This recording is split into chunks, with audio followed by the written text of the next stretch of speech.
À l'écoute des entreprises avec Digipost.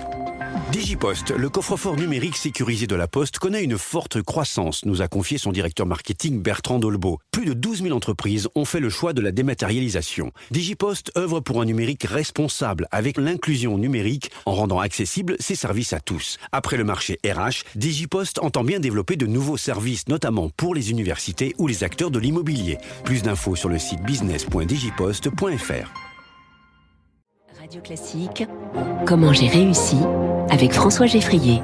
Et avec les conseillers HSBC, experts de vos projets. Jusqu'où peut-on aller quand on est bien informé ? Bonjour Vincent Briand. Bonjour François. Bienvenue sur Radio Classique. Vous êtes le cofondateur de Deepki. Ça s'écrit DEEPKI. Votre métier, c'est d'aider le secteur immobilier à faire sa transition écologique. Comment vous vous y prenez ? Vous savez, le changement climatique, maintenant, c'est plus une hypothèse. On doit tous prendre nos responsabilités. Et en l'occurrence, il y a un secteur économique qui est l'immobilier, qui est très contributif, puisqu'il émet plus d'un tiers, 38% des émissions. Contributif dans le mauvais sens. Exactement. 38% des émissions de CO2 dans le monde. Et c'est un secteur, c'est paradoxal, parce qu'en fait, il a très peu, jusqu'à présent, de visibilité sur quel est le bâtiment qui pollue le plus dans un patrimoine, quel est celui qui pollue le moins. Et en fait, ça a un impact potentiel sur la valeur des bâtiments qui sont achetés et vendus, de ne pas se mettre sur une trajectoire qu'on appelle net zéro aujourd'hui. Quand vous parlez de valeur, vous parlez pas simplement des étiquettes, les diagnostics A, B, C, D, E, F, G. Vous parlez aussi d'utilisation des bâtiments professionnels, les centres commerciaux par exemple. Exactement, les data centers, les centres logistiques notamment. Et nous, chez Deepki, nous sommes une entreprise logicielle de 350 personnes qui aide les acteurs de l'immobilier à réussir leur transition vers le net zéro. Comment ? En utilisant les données existantes et en leur disant quel est votre bâtiment qui pollue le plus, quel est le bâtiment qui pollue le moins, qu'est-ce que vous devez investir pour réduire son impact et comment vous pouvez réduire l'impact au maximum. Donc c'est un logiciel basé sur les données. Quel genre de données ? Comment est-ce que vous allez les chercher ? Nous suivons dans le monde plus d'1 600 000 bâtiments dans 52 pays. Et nous sommes leader mondial de notre secteur. Et en fait, on a des algorithmes logiciels qui vont chercher les données directement sur les compteurs communicants, dans les systèmes d'information de nos clients et aussi sur Internet. L'open data est une source extrêmement riche de données. Donc compteur communicant, c'est-à-dire électricité, gaz, pour voir par rapport à une surface que tel bâtiment consomme plus que la moyenne. Exactement.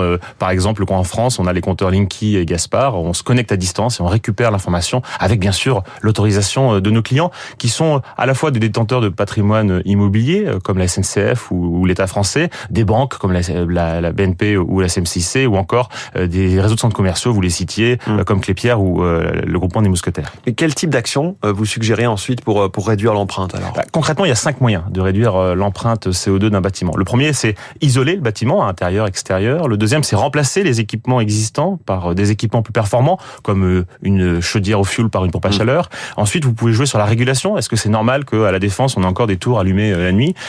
Quatrième levier, c'est travailler sur la maintenance, faire une bonne maintenance de qualité dans le temps. Et enfin, le dernier levier, qui est certainement le plus important, est de jouer sur les comportements. Plutôt que d'aller à la salle de gym toutes les semaines, est-ce qu'on ne doit pas... Ça, c'est le levier le plus important, c'est les comportements. Oui, c'est le plus difficile, c'est celui qui a le plus de leviers pour vraiment réussir la transition net zéro.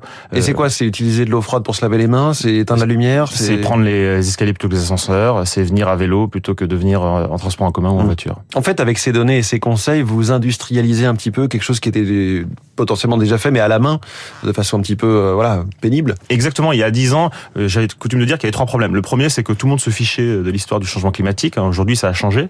Le deuxième, c'est que les acteurs ne savaient pas exactement comment s'y prendre. Et le seul moyen de savoir comment s'y prendre, par quoi commencer, c'était de visiter chaque bâtiment et d'installer des compteurs.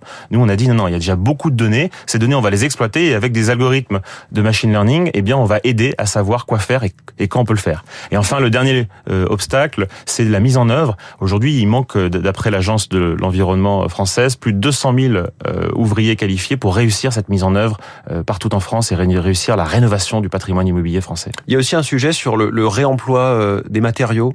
Ça, vous travaillez dessus ? Comment on fait ? Absolument, c'est un vrai sujet. Aujourd'hui, je vous disais, il y a un manque de main-d'œuvre, mais aussi des manques de matériaux. Si vous achetez pour chez vous une pompe à chaleur, vous allez mettre plusieurs mois, si c'est pas une année, pour vous la faire livrer. Ça, c'était un vrai problème.